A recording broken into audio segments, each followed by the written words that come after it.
तो इसको तो बिल्कुल भी स्किप करने के बारे में सोचना नहीं है, ये बहुत ज़्यादा इंपॉर्टेंट है। और ट्रायंगल के जितने भी थ्योरम है ना, वो सभी इसी पे बेस्ड है, ठीक है? इसी के ऊपर है। सो दैट ये थ्योरी जो है बहुत ज़्यादा इंपॉर्टेंट है, इसको ध्यान से देखो कि किस तरह से सॉल्व करना है। तो सबसे पहले अगर हम लोग बात करें कि जो स्टेटमेंट है, सम ऑफ द टाइम आपको ये भी लिखने का ज़रूरत पड़ेगा, ठीक है? कई बार ऐसा हो सकता है कि ये स्टेटमेंट आपको क्वेश्चन में दिया हुआ हो, ठीक है? और आपको बस थ्योरम को सॉल्व करना है। बट यहाँ पे स्टेटमेंट की बात की जाए तो if a straight line is drawn parallel to one side of a triangle intersecting two other sides then prove that, okay, तो प्रूफ करना है कि जो टू साइड्स है वो सेम रेशियो पे होता है। तो सिंपली क्वेश्चन क्या बोल रहा है उसको ये समझो कि ए बी सी जो है वो एक ट्रायंगल है, ठीक है, जिसमें एक साइड बी सी के पैरेलल डीई एक लाइन ड्रॉ किया गया है, ठीक है, जो साइड ए बी और ए ई को ई और डी और ई ये दो पॉइंट पे क्या करता है, इंटरसेक्ट करता है। तो हम लोगों को शो ये करना है कि A D divided by B D is equals to A E divided by E C, ये है, ये हम लोगों को प्रूफ करना है, ठीक है। ओके, तो देखो क्या है, इसको प्रूफ करने के लिए हम लोग सबसे पहले ये देखेंगे कि गिवन क्या है, क्या क्या दिया हुआ है, ठीक है। तो देखो क्या है कि गिवन में ट्रायंगल ए बी सी, एक ट्रायंगल ए बी सी दिया हुआ है, ठीक है। ओके, इन विच, जहाँ पे in which D E is parallel to B C, ठीक है, intersecting intersecting side sides AB and AC at point D and E respectively, ठीक है। अब क्या है, ये दिया हुआ है, ये सारी चीजें क्या है, दिया हुआ है।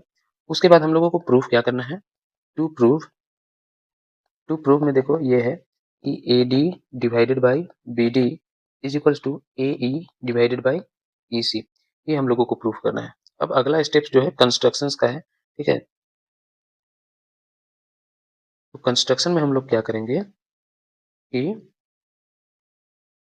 यहाँ पे ड्रॉ, एक चीज यहाँ पे छूट गया है, लिख देता हूँ, सॉरी, ये डी तो है ये ऑलरेडी, इसको एम और इसको एन ले लेते हैं, ठीक है। तो अब देखो क्या है कि draw D N, draw D N perpendicular to A C and E M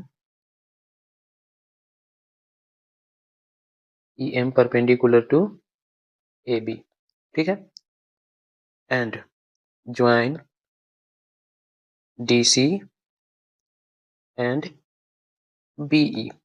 इतना काम हम लोगों को कंस्ट्रक्शन में कर लेना है। अब क्या है, नेक्स्ट स्टेप हम लोगों का आ जाता है प्रूफ, ठीक है, कि हम लोगों को थ्योरम जो प्रूफ करना है उसके लिए क्या क्या प्रूफ है अपने पास। तो सबसे पहले हम लोग बात करें तो हम लोग आ जाएंगे ऊपर के ट्रायंगल में, ध्यान देना है यहाँ पे, ठीक है, कि ए बी ई, ठीक है, और ट्रायंगल डी बी ई, ये दो ट्रायंगल में, ठीक है। तो देखो क्या है, सबसे पहले in triangle A D E and triangle B D E, ठीक है। अब इन दोनों ट्रायंगल में अगर हम लोग बात करें, ठीक है, तो क्या होगा कि एरिया, इन दोनों का रेशियो अगर हम लोग निकालें, area triangle A D E divided by area triangle B D E is equals to half into, base के जगह में हमारा ए डी ई में हम लोग ए डी ले लेंगे, ए डी इंटू हाइट की जगह में ई एम, ठीक है, डिवाइडेड बाय, इसके लिए भाई half into B D, base जो है अपना बी डी हो जाएगा, ठीक है, इंटू हाइट जो है वो ई एम ही होगा, ठीक है। क्यों होगा उसको ध्यान से ही समझ लो। मान लो एक ट्रायंगल इस तरह का है, ठीक है, अगर इस तरह का एक ट्रायंगल है तो इसका मैक्सिमम हाइट अगर देखा जाए तो इसका हाइट तो यही है ना, एग्ज़ैक्टली अगर देखा जाए तो हाइट तो यही है, ठीक है? अब अगर मान लिया जाए कि ये हाइट यहाँ पे भी हो, ठीक है? तो भी वो सेम रहेगा ना। ऐसा तो नहीं है कि अगर ट्रायंगल ऐसा हो जाए तो इसका हाइट यहाँ पे होगा, ऐसा तो नहीं है। मैक्सिमम हाइट जहाँ पे है वही हाइट होता है, ठीक है ना? सबसे ज़्यादा ऊँचाई। तो दैट ईएम ही होगा। अब देखो यहाँ पे क्या हो जाएगा, EM EM cancel, half half cancel, ठीक है? Therefore area triangle ADE divided by area triangle BDE is equals to AD divided by BD. Okay, इसको हम लोग इक्वेशन 1 ले लेंगे।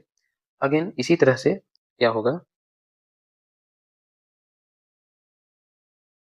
इसी तरह से अब हम लोग उधर के ट्रायंगल में लेंगे, लेकिन उधर वाला एडीई सेम होगा और सी सीडीई, ठीक है? ये दो triangle. Now area triangle ADE divided by area triangle CDE is equals to, again उसी तरह से हाफ इंटू बेस की जगह में अब एई हो जाएगा उधर, एई इंटू हाइट की जगह में डीएन, ठीक है? DN divided by half into base की जगह में अभी यहाँ पे हम लोग ईसी लेंगे, ठीक है? ईसी इंटू हाइट की जगह में डीएन। अगेन डीएन और डीएन जो है वो कैंसिल हो गया, हाफ हाफ कैंसिल।